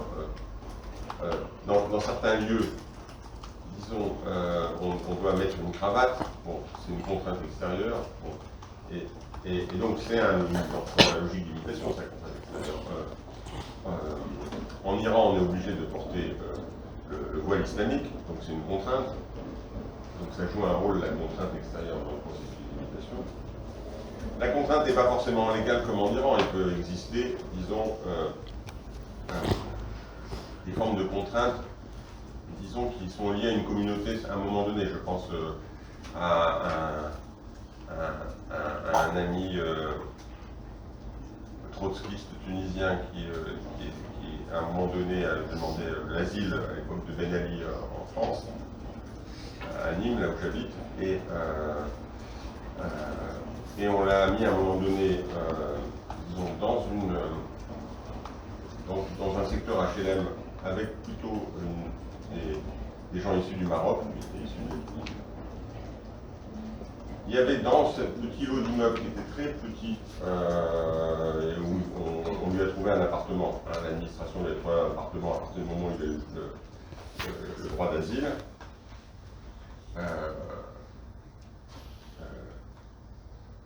L'imam autour de la communauté est venu chez lui. Lui était athée, ainsi que ses enfants et sa femme. Bon. Il était marxiste, athée. Bon. L'imam est venu pour savoir pourquoi il ne venait pas à la mosquée, comme nouvel habitant. Donc là, il y a une contrainte. C'est sa femme qui a ouvert la porte. Mais il a été effaré parce que sa femme aurait dû, c'est un imam traditionnel, sa femme aurait dû rester au fond de la pièce. Elle n'aurait pas ouvert la porte à un étranger. Donc voilà une contrainte. Ce n'est pas une contrainte légale, mais il y a quand même une contrainte. Et ces enfants qui étaient athées, à l'école, on fait semblant, puisqu'ils étaient avec d'autres personnes issues de l'immigration qui faisaient le ramadan, ils faisaient semblant de faire le ramadan. Bon. Il y a une contrainte. Ce n'est pas la contrainte légale. Donc des fois, dans l'imitation, il y a de la contrainte extérieure. C'est une des formes d'imitation. C'est celle qui est privilégiée par Durkheim, la contrainte extérieure. Pour Tarbes, en fait, il y a une gamme variée d'imitations, et la contrainte, c'est un élément d'une gamme variée d'imitations.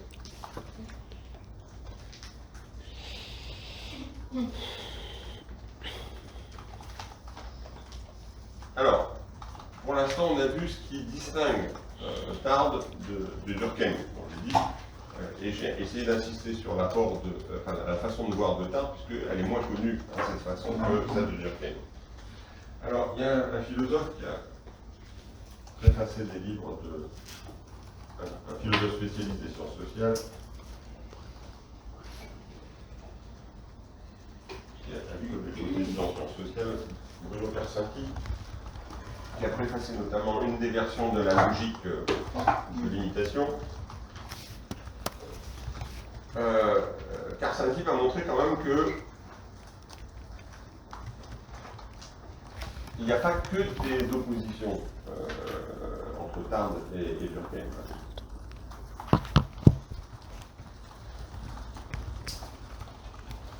Il n'y a pas que des oppositions.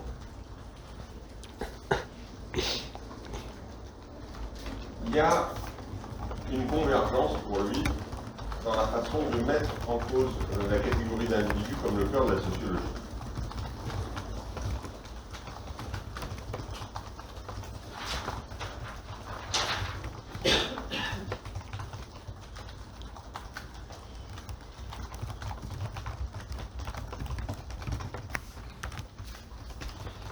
En fait, ce serait deux critiques pour lui de l'individualisme méthodologique, de faire de l'individu le cœur, disons, des processus sociaux. Voilà. Mais deux critiques différentes. Chez Durkheim, qui est holiste, ça serait par en haut, c'est-à-dire que l'individu est englobé par la société.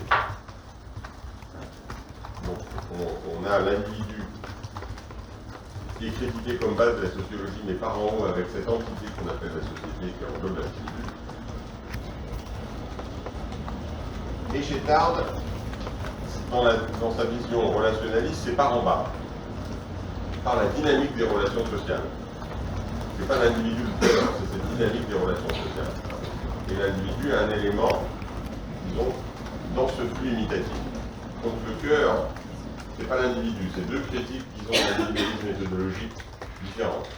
Une par en haut avec la société, comme englobant l'individu, une par en bas par la dynamique des relations sociales, des flux imitatifs. Donc, on aurait plutôt chez Durkheim une logique de transcendance, c'est-à-dire par en haut, il y a quelque chose qui englobe, ça transcende la société.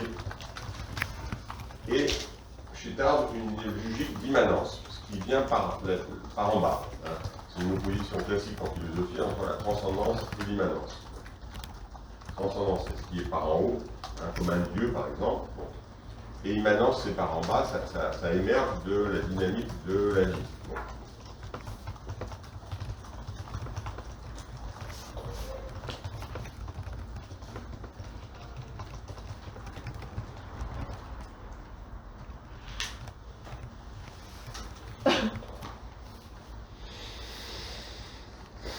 On verra que ce n'est pas la seule convergence entre Durkheim et Tarde, on verra sur la question de l'opinion. Alors, on va voir qu'il y a aussi des appuis philosophiques chez Tarde, hein, comme on l'avait vu aussi chez Zimmel. Et donc c'est le point C, deux points d'appui philosophiques, anthropologie philosophique et philosophie de l'histoire. Au singulier, anthropologie philosophique, philosophie de l'histoire au singulier. Hein, c'est des choses qu'on a vues dans l'introduction générale et qu'on va retrouver chez certains auteurs, de manière plus nette. Deux points d'appui philosophiques, deux points anthropologie philosophique et philosophie de l'histoire. C'est-à-dire que, comme on l'a déjà noté à plusieurs reprises depuis l'introduction générale, les sciences sociales sont nourries de présupposés philosophiques. Présupposés, c'est-à-dire des présupposés avant, hein, de conceptions a priori de l'homme, de l'histoire, de la morale, de la politique. Et ces présupposés philosophiques vont contribuer à préorienter les outils sociologiques. Ils n'empêchent pas les outils sociologiques, ils les préorientent dans certaines directions. Ces présupposés philosophiques sont plus ou moins implicites ou explicites. Chez les auteurs classiques, comme Durkheim, Tarde, Marx, etc., chez les auteurs classiques, ils sont plus explicites. Pourquoi? Parce que, en fait, ces auteurs sont directement issus de la philosophie, sont encore dans la philosophie. Alors que dans la sociologie actuelle, disons, ces présupposés existent toujours, mais ils sont implicites souvent. Puisque la sociologie a fait sa rupture, disons, avec la philosophie.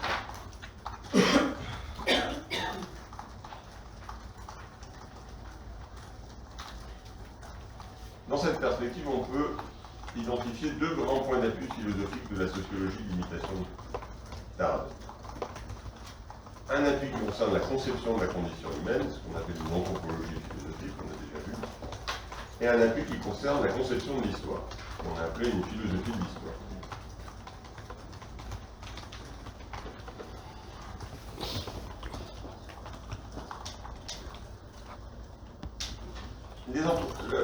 Les présupposés anthropologiques chez Tarde. et la conception a priori des caractéristiques des humains et de la condition humaine.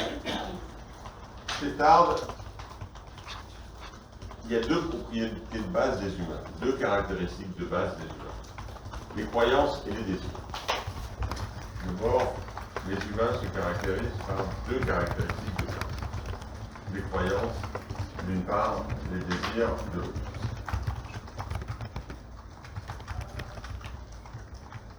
La croyance et le désir, voilà donc la substance et la force, voilà aussi les deux quantités psychologiques, etc. Alors, croyance, c'est au sens large, parce qu'il va utiliser une gamme de mots synonymes de croyance. Les croyances, mais aussi c'est idée, jugement, foi. Ouais, croyance, c'est aussi idée, jugement, foi. Désir, c'est aussi large, et les synonymes, c'est besoin, intérêt, volonté. Besoin, intérêt, volonté. Donc c'est des familles de questions. Hein. Croyance, idée, jugement, foi d'une part, désir, besoin, intérêt, volonté d'autre part. Donc, les croyances et les désirs constituent les matières premières qui sont travaillées par l'imitation. L'imitation, elle travaille ces deux éléments, les croyances et les désirs, qui seraient les caractéristiques des humains.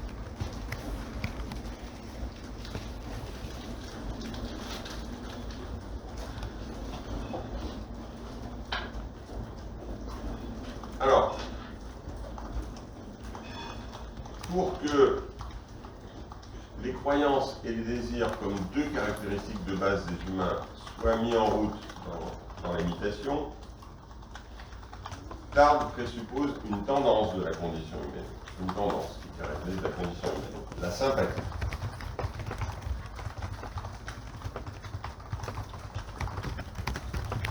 Une des tendances, la tendance principale de la condition humaine, c'est la sympathie. Dans son livre Les transformations du pouvoir, il dit « La sympathie est la source profonde de l'imitation de toute la vie sociale. » La sympathie est la source profonde de l'imitation de toute la vie sociale. Alors, sans le citer, il rejoint ici quelque chose qui est assez méconnu d'un des pères de l'économie politique, c'est Adam Smith.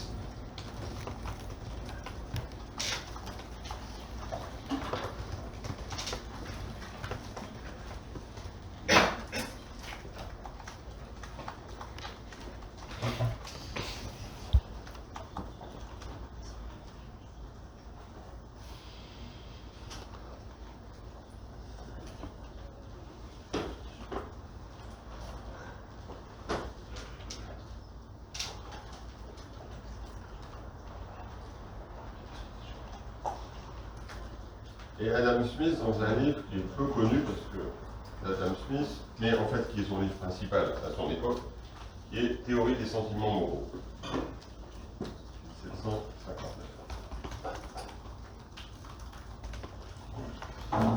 Alors, Adam Smith est souvent connu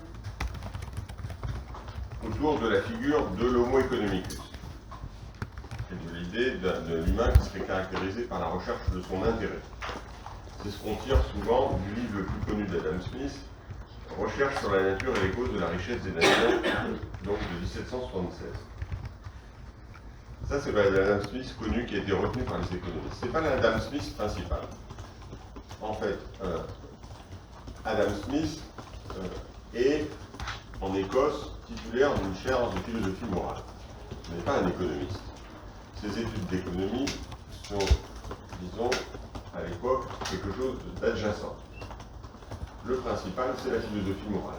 C'est la chaire de philosophie morale, et donc son livre principal, c'est Théorie des sentiments moraux, de 1759, qui va, contrairement au premier livre, sur la richesse des nations, qui va être réédité, qui va rééditer constamment avec de nouvelles préfaces jusqu'à la fin de sa vie.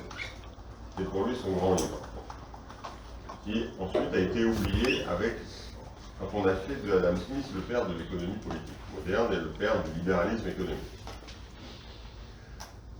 Or, l'anthropologie philosophique d'Adam Smith dans les théories des sentiments moraux est opposée à celle de l'homo economicus, puisqu'il fait des humains, la caractéristique principale, c'est la sympathie. et la sympathie, et non pas l'intérêt. La sympathie, telle que va le reprendre Tarde, c'est-à-dire le sentiment qui conduit les hommes à rechercher l'approbation des autres humains.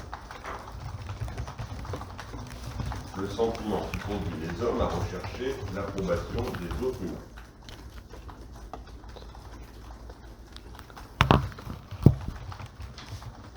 Cette recherche de l'approbation des autres êtres humains est associée chez Adam Smith à ce qu'il appelle un plaisir de la sympathie réciproque. Un plaisir de la sympathie réciproque. Donc, il faut qu'il y ait une caractéristique de la condition humaine. Sympathie, c'est pas le fait de trouver sympathique quelqu'un, c'est autre chose. C'est le fait de rechercher la reconnaissance ou l'approbation dans ce qu'on fait des autres humains. C'est ça que Adam Smith fait le cœur dans la théorie des sentiments amoureux de la condition humaine. Et c'est ça que Tarde va faire, disons, le cœur de la condition humaine. C'est parce que les individus recherchent l'approbation des autres que les désirs et les croyances, comme deux caractéristiques de la nature humaine, vont être mis en branle par l'imitation. Donc la sociologie de l'imitation est nourrie anthropologiquement par une certaine vision de la condition humaine, c'est-à-dire la sympathie qui met en branle les croyances et les désirs. Et c'est grâce à ces appuis anthropologiques que Tarde va avoir cette représentation de la réalité sociale qui va éclairer certains aspects de la réalité sociale. À côté de cette anthropologie philosophique, on trouve chez Tarde aussi une certaine conception de l'histoire.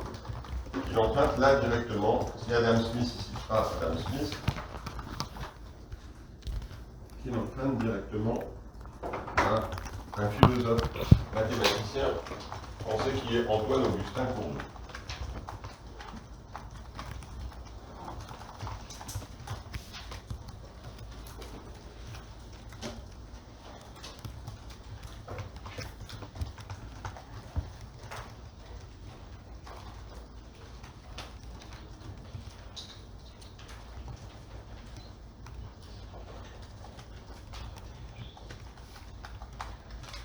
On verra d'ailleurs dans l'analyse que Bourdieu produira de mai 68, qui va faire aussi un emprunt très très proche à Cournot.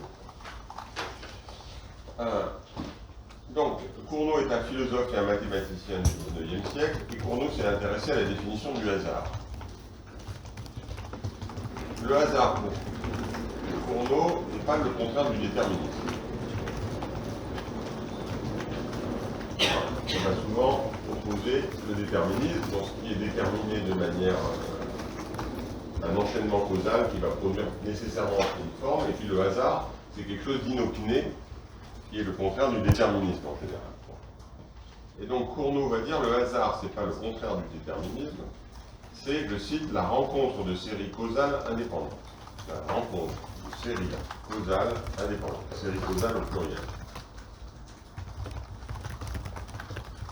La rencontre de séries causales indépendantes.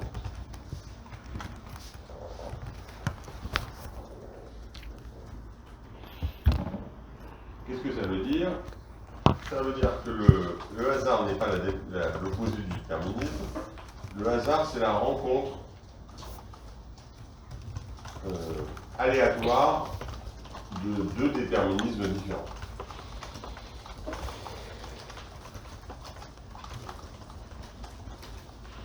C'est-à-dire, prenons un exemple, une même personne utilise sa voiture tous les matins, de la même façon, il arrive à peu près à la même heure, au même croisement, etc. etc. Et donc il y a cette logique. Et puis il y a une autre qui fait la même chose, qui vient d'un village différent. Bon. Ils vont à peu près dans la même direction, mais ils viennent de villages différents. Et puis, du fait de particularités, par exemple, un des deux automobilistes, sa femme lui a annoncé qu'elle allait le quitter. Bon, il est un peu perturbé le matin, donc il part un peu plus tard et il y a l'accident, c'est-à-dire que les deux voitures se rencontrent. C'est ça le hasard. C'est-à-dire deux enchaînements causaux qui n'ont rien à voir vont se rencontrer. C'est ça l'idée, disons, du hasard comme la rencontre de séries causales indépendantes.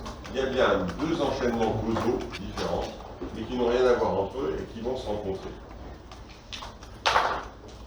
C'est ça que va reprendre Tard avec l'idée d'indépendance relative des séries causales.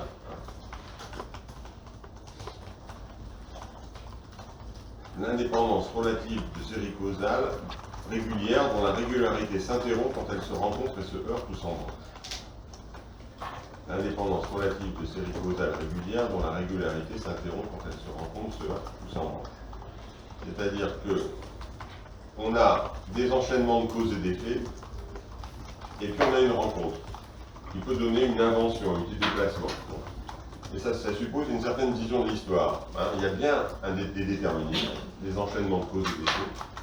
Et l'émergence de nouvelles formes, c'est la rencontre d'enchaînements de causes et d'effets qui n'ont rien à voir entre elles, qui vont se percuter à un moment donné. Donc c'est en fait une hybridation, cette vision de l'histoire, entre l'aléatoire et le déterminisme. C'est pas l'antidéterminisme, parce qu'il y a bien des déterminismes, et en même temps il y a de l'aléatoire. Là, les t-shirts qui montent au-dessus du nombril, les jeans dans les trous, les changements de la façon de porter le sac à dos.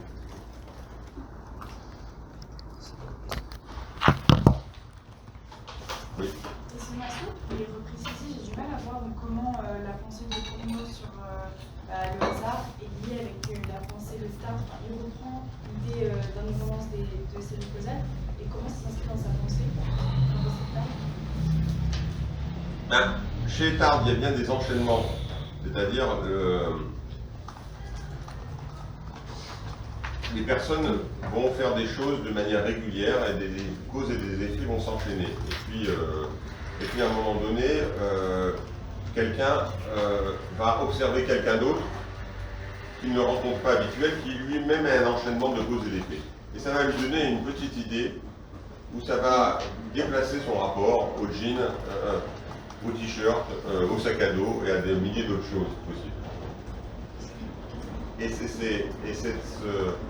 cette hybridation entre l'aléatoire et le déterminisme qui va faire émerger des petites inventions qui vont déplacer les flux unitaires. S'il n'y avait que des enchaînements déterministes, on n'aurait que de la répétition. Or, on a de la répétition et de l'invention chez Tard dans l'imitation. Donc il faut que surgisse de l'aléatoire. Alors, est-ce que l'aléatoire est complètement contraire au déterminisme? C'est là qu'il va chercher Cournot.